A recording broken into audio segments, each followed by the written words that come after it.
ಕರ್ನಾಟಕದ number 1 PU college Excel PU college Guruvayanakere.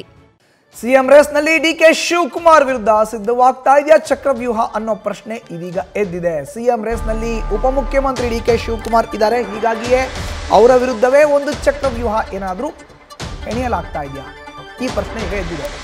CM ಆಪ್ತ ಸಚಿವರಿಂದಲೇ seniority ಸೂತ್ರ ಪ್ರಯೋಗಕ್ಕೆ ಮುಂದಾಗಿದ್ದಾರೆ.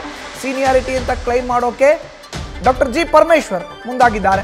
ಡಿಕೆಶಿಗೆ ಪ್ರತಿಸ್ಪರ್ಧಿಯಾಗಿ ಅಖಾಡಕ್ಕಿಳಿಯಲು ಪರಮೇಶ್ವರ್ ಸಿದ್ಧತೆಯನ್ನ ಮಾಡ್ಕೊಳ್ತಾ ಇದ್ದಾರೆ. ಡಿಕೆಶಿಗಿಂತ ಮೊದಲು ಸರ್ಕಾರ ತಂದಿದ್ದಾಗಿ ತಿಳಿಸೋಕೆ ಪ್ಲಾನ್ ಮಾಡಿದ್ದಾರೆ. ಅಫ್ಕೋರ್ಸ್ 2013ರಲ್ಲಿ ಕೆಪಿಸಿಸಿ ಘಟಕದ ಅಧ್ಯಕ್ಷರಾಗಿದ್ದು doctor G Parameshwar.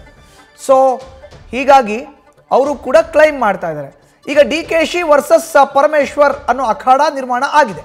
Seniority claim ಮಾಡಲು ಮುಂದಾಗಿದ್ದಾರೆ ಡಾಕ್ಟರ್ ಜಿ ಪರಮೇಶ್ವರ್. ಡಿಕೆಶಿಗೆ ಪ್ರತಿಸ್ಪರ್ಧಿಯಾಗಿ ಅಖಾಡಕ್ಕೆ ಇಳಿಯಲು ಪರಮೇಶ್ವರ್ ಪ್ಲಾನ್ನ ಮಾಡ್ಕೊಳ್ತಿದ್ದಾರೆ.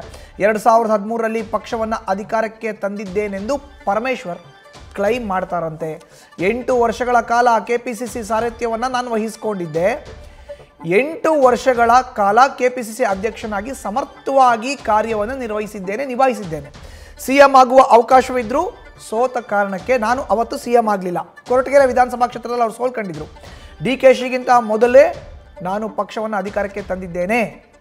ಈ ವಿಚಾರವನ್ನು ಹೈಕಮಾಂಡ್ ಮುಂದೆ ಪ್ರಸ್ತಾಪ ಮಾಡೋಕ್ಕೆ ತಯಾರಿಯನ್ನು ಮಾಡ್ಕೊಳ್ತಾ ಇದ್ದಾರೆ ಪರಮೇಶ್ವರ್.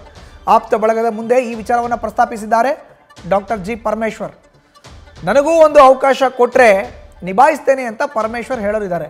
ಅವಕಾಶವನ್ನು ಸಮರ್ಥವಾಗಿ ನಿರ್ವಹಿಸುವುದಾಗಿ ಪರಮೇಶ್ವರ್ ಹೇಳ್ಕೊಳ್ತಾ ಇದ್ದಾರೆ. ವರಿಷ್ಠರ ಬಳಿ ದಲಿತ ಸಮುದಾಯಕ್ಕೆ ಅವಕಾಶ ನೀಡಲು ಕ್ಲೈಮ್ ಮಾಡೋಕ್ಕೆ ಈಗ ವೇದಿಕೆ ಸಿದ್ಧ ಮಾಡ್ಕೊಳ್ತಿದ್ದಾರೆ. ವರಿಷ್ಠರ ಭೇಟಿ ವೇಳೆ ಸೀನಿಯಾರಿಟಿ ಕ್ಲೈಮ್ ಮಾಡೋದಕ್ಕೆ ಈ ತಂತ್ರ.